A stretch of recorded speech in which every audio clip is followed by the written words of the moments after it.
भाई कांड पे कांड हुआ जा रहा है, पॉइंट्स टेबल का कुछ पता नहीं चल रहा है। आईपीएल ऐसी जगह आके खड़ा रहा है कि अब कोई भी बस में से उतार सकता है किसी को भी। भाई नीचे जो खड़े हुए हैं ना बंदे लास्ट में, लखनऊ हो गई, बॉम्बे हो गई, भाई कमाल कर रहे हैं। अब ऐसी क्रिकेट खेलने का क्या फायदा भाई जब बाहर निकल चुके हो।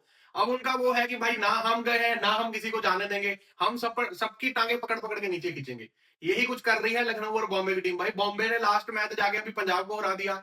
जो ऑलरेडी स्ट्रगल कर रही थी टीम, उनको और स्ट्रगल करवा दिया बॉम्बे वालों ने।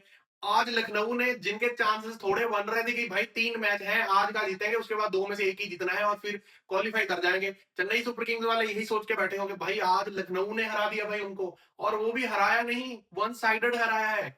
मतलब भाई कुछ अलग ही चल रहा है आईपीएल में। नीचे वाली टीमों के पॉइंट्स बढ़ते जा रहे हैं, ऊपर वाली टीमों के पॉइंट्स वहीं पे खड़े हुए हैं। जिनके कुछ लेना देना नहीं है उनके पॉइंट्स बढ़ रहे हैं। हालांकि ऐसा देखा जाता है, आप बाकी के टूर्नामेंट्स अगर बात कर ले तो, कि जो फिर ऊपर वाली टीम होती है ना वो डोमिनेट ही करती रहती है पूरी तरीके से, और नीचे वाली टीमों का पॉइंट इतने बढ़ते नहीं है। वो वही हर बार अगर देखो तो कोई कोई 4 6 8 उसके ऊपर जाते नहीं है, वहीं पे ही डन हो जाते हैं। पर भाई अब तो ये लोग मान ही नहीं रहे कि टक्कर पूरी देंगे लास्ट तक। सबको ऐसा स्ट्रेस दे रखा है कि हमें कोई भी टीम आके हरा जाएगी, हम किसी को इजी मैच नहीं समझ सकते। जो अभी राजस्थान सीएसके वाले कुछ ऐसा दिमाग में सोच के बैठे होंगे कि यार पंजाब तो अब 2 मैच में से एक कम से कम हारेगी हारेगी, क्योंकि एक आरसीबी के साथ है, वो तगड़ी टीम है। और एक लखनऊ शायद हम जीत जाए।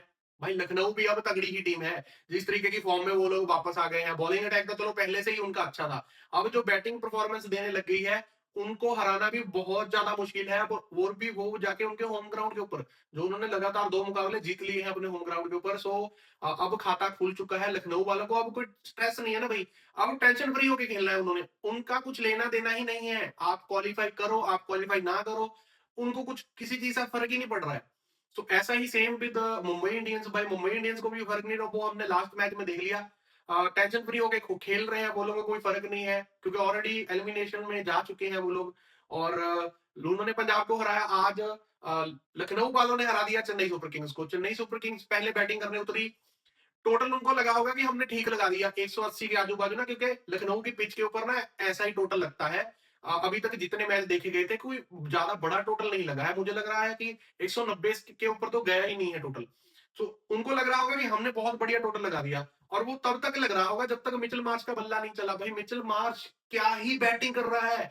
भाई 4 4 छक्के कंटिन्यू मारे हैं बंदे ने, किसी बॉलर को नहीं बख्शा उसने। कुछ नहीं देखा कि कोई टॉप 5 विकेट टेकर में है बंदा उनका, या फिर कोई नया आ रहा है, या फिर कोई स्पिनर अच्छा कर रहा है उनका, किसी को नहीं देखा भाई। सबको छूता है लाइन सर।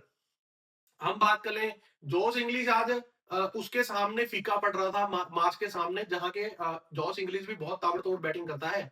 और नीचे फिर भाई पूरन का भूत जागा हुआ है अभी लास्ट 3 4 मैचेस से। वो आगे ताड़म ताड़ करता रहता है भाई, बहुत तगड़ा खेलता है। और बैलेंस है टीम, अब अच्छी दिख रही है। जब नंबर्स आने चालू हो जाते हैं तब भाई सारी टीमें अच्छी ही दिखती होती है। बट लखनऊ अब अच्छा कर रही है तो अच्छा बोलना है उनके लिए।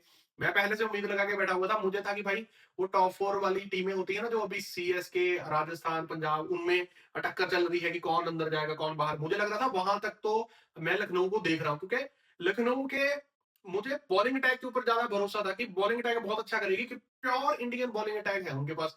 अब बाहर का बंदा कोई भी नहीं है। मुझे ऐसा था कि एक तो शमी भी आ रहे हैं वहां पे, और इतना अच्छा सब कुछ अपनी मेहनत करके वापसी कर रहे हैं, तो वो भी कुछ करने वाले हैं। और अगर स्टार्टिंग में ये बैटिंग क्लिक कर जाती ना, जो अब भी बैटिंग कर रही है, तो भाई मैचेस बहुत ज्यादा जीत जाने थे लखनऊ वालों ने। क्योंकि बॉलिंग तो ऑलमोस्ट ऑलमोस्ट लगा लो 1 2 मैच छोड़ के ना, इक्का दुक्का सारे मैचेस में बॉलिंग बहुत तगड़ी करके गए हैं।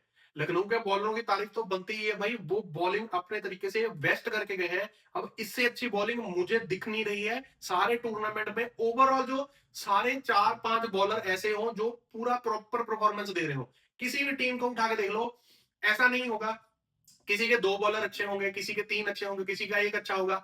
ऐसा नहीं था, जिनके 4 5 बॉलर सारे ही अच्छे हैं, सारे ही जिसको बॉल पकड़ा दो वो विकेट लेके देने का दम रख रहा है। ऐसी बॉलिंग अटैक किसी की नहीं थी, वो लखनऊ के पास थी। बट बैटिंग अटैक भी इनके पास जो था ना, वो कई टीमों से 100 गुना अच्छा था, मैं ऐसा बोल सकता हूँ। Mitchell Marsh, Markram, Nicholas Pooran, Jos Inglis अभी आया, ऋषभ पंत खुद, फिर वो नया लड़का मुकुल चौधरी, समाज बदोनी, पता नहीं क्या क्या नाम है भाई उनके उसमें बैटिंग लाइनअप में। बट वो क्लिक ही नहीं करा। वो वही होता है कि जब क्लिक नहीं करता तो फिर भाई वो गाड़ी निकल जाती है। वो गाड़ी अब निकल चुकी है, पर वो दूसरों का खराब जरूर करेंगे। अब जो उम्मीदें लगा के बैठे हुए थे टॉप 4 में जाने के लिए, उनको जरूर खराब करेंगे। मैचेस अब वो सारे जीत के ही जाना चाहेंगे यहाँ से, क्योंकि भाई अभी आगे वाले टूर्नामेंट का सोच रहे हैं वो। ये टूर्नामेंट तो उनके लिए निकल चुका है, सो वो कर रहे हैं प्रिपरेशन नेक्स्ट आईपीएल की। सो वो तो अब अपना बेस्ट दिखाएंगे जो भी प्लेयर है, क्योंकि भाई आगे रिटेन भी तो रहना है टीम में, वरना टीम छोड़ देगी नेक्स्ट आईपीएल में आपको। सो सारे जितने भी प्लेयर्स हैं वो ट्राई करेंगे उनको, जो परफॉर्मेंस देता जाएगा उनको टिक मार करते जाएंगे कि भाई हाँ ये हमारी टीम में रहेंगे, और जो बाकी के बचेंगे उनको फिर छोड़ देंगे कि भाई जाओ टाटा बाय बाय आपका हो गया। सो यही होने वाला है सारी टीमें जो नीचे वाली है। अब अगर मैं एक पंजाब किंग्स के नजरिए से देखूं, उनके लिए आज एक चीज अच्छी हुई है कि चलो चेन्नई सुपर किंग्स एक मैच हारी है, अब उनके पास 2 मैच है, अगर वो दोनों को दोनों जीतते हैं ना तो वो 16 पॉइंट पे जाएंगे। और पंजाब के पास 2 मैच है, अगर वो दोनों को दोनों जीतते हैं तो वो 17 पॉइंट के ऊपर जाएंगे, तो 1 पॉइंट का वो बेनिफिट उनके पास है। और प्लस फिर अगर मैं बात कर लूं राजस्थान, राजस्थान भी 3 मैच खेलने वाली है, और तीनों अच्छी टीमों के साथ ही है उनके भी। अगर मैं बात करूं लखनऊ के साथ भी वो खेलने वाले हैं, डीसी के साथ भी खेलने वाले हैं, मुंबई इंडियंस के साथ भी खेलने वाले हैं। वो तीनों ऐसी टीमों के साथ खेलने वाले हैं जो ऑलरेडी बाहर हो चुकी हैं, डीसी, एमआई एंड लखनऊ, और एक टेंशन फ्री होकर खेलने वाले हैं बंदे।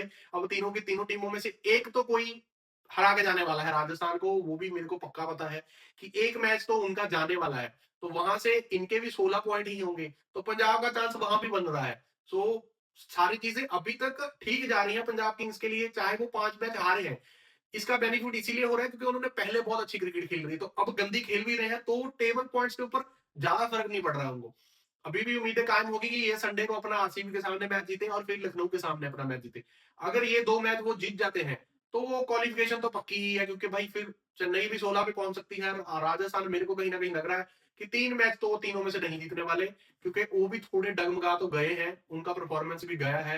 वो गैप भी, ग्राउंड के जब मैचेस नहीं होते ना टीम के, तो वो जो गैप भी पड़ता है उससे भी परफॉर्मेंस में इफेक्ट पड़ता है प्लेयर्स के। एक तो रिदम में बनी रहती है टीम, कंटिन्यू मैच खेलती है।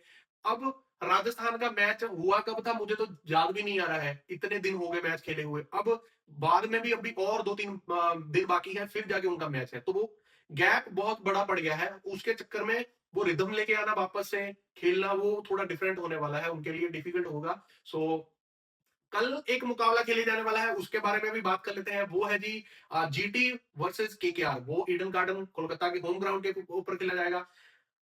ये मुकाबले से कुछ इतना फर्क नहीं पड़ने वाला है, क्योंकि केकेआर ऑलमोस्ट ऑलमोस्ट क्या केकेआर बाहर ही हो चुकी है।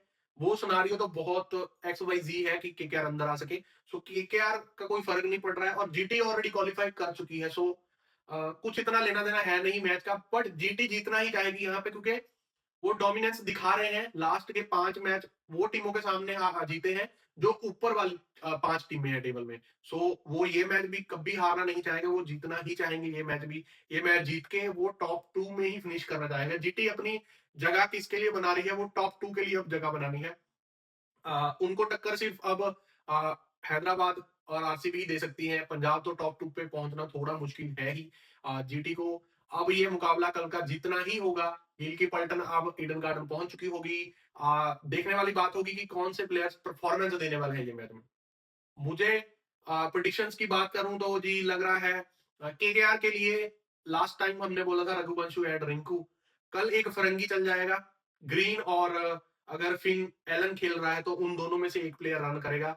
मोस्ट प्रोबेबली मेरे को लग रहा है ग्रीन स्कोर करके जाने वाला है, और उनका साथ नीचे से अगर कोई बैट्समैन दे रहा है रन करते हुए दिखाई दे रहा है मुझे, मुझे लग रहा है जी वापस से रिंकू सिंह। हम बोलते हैं कि ग्रीन एंड रिंकू सिंह के साथ जाऊंगा मैं, टॉप 2 स्कोरर हो सकते हैं केकेआर के लिए, ऐसा मेरा मानना है। और बॉलिंग अटैक में कौन सबसे ज्यादा विकेटें चटका सकता है केकेआर के लिए, मुझे लग रहा है सुनील नारायण होंगे वो। अ, सुनील नारायण की बॉलिंग अच्छी हो रही है अभी, और वो वापस ईडन गार्डन की पिच के ऊपर जा रहे हैं, तो वहां पे तो उनको हेल्प मिलने वाली है। तो मैं सुनील नारायण के साथ जाऊंगा जी। और दूसरी साइड में बात कर लूं अगर जीटी के कौन से प्लेयर कल अच्छा परफॉर्मेंस दे सकते हैं और अच्छे रन बना सकते हैं टीम के लिए, मुझे लग रहा है जी शुभम गिल कल वापस से बल्ला उनका बोलने वाला है, 40-45 रन की पारी वो भी खेलने वाले हैं। और उनके साथ साथ अगर मैं किसी की बात करूं तो जी जॉस बटलर भी मुझे स्कोर करते हुए दिखाई दे रहे हैं। माइट भी पॉसिबल साई सुदर्शन स्कोर करे, बट इतना बड़ा नहीं करेगा। सो वो एक चीज है, और सुंदर भी 30-35 रन की पारी खेल सकते हैं जीटी के लिए अगर उसकी टर्न भी आती है। दूसरी साइड में बात कर लूं तो जी बॉलर्स की कौन सबसे ज्यादा विकेटें चटकाने वाला है, मैं जाऊंगा जी यहाँ पे राशिद खान, एंड मोहम्मद सिराज के साथ। मुझे लग रहा है मोहम्मद सिराज और राशिद खान में से कोई होगा हाईएस्ट विकेट टेकर जीटी के लिए। सो कल का मुकाबला मैं जीटी के साथ हूँ जी, जीटी को सपोर्ट करने वाला हूँ। जीटी जिस तरीके का परफॉर्मेंस अभी देती आई है, उसको ये डोमिनेंस अभी बरकरार रखना चाहिए क्वालिफायर तक। तो मैं चाहूंगा कि कल जीटी ये मैच जीते और टॉप 2 में और तगड़ी जगह अपनी पक्की कर ले। आ, ये थी जी कुछ बातें जो आपके साथ करनी थी। कल वापस एक वीडियो के साथ हाजिर होंगे मैच के बाद, और बातें करेंगे आपसे आने वाले मैचेस की भी। तब तक के लिए जी अपना प्यार ऐसे ही बनाए रखो। रब रखा। थैंक यू फॉर वॉचिंग मी। कल एक नई वीडियो लेके आएंगे जी। तब तक के लिए अपना प्यार ऐसे ही बनाए रखो। थैंक यू फॉर वॉचिंग मी। रब रखा।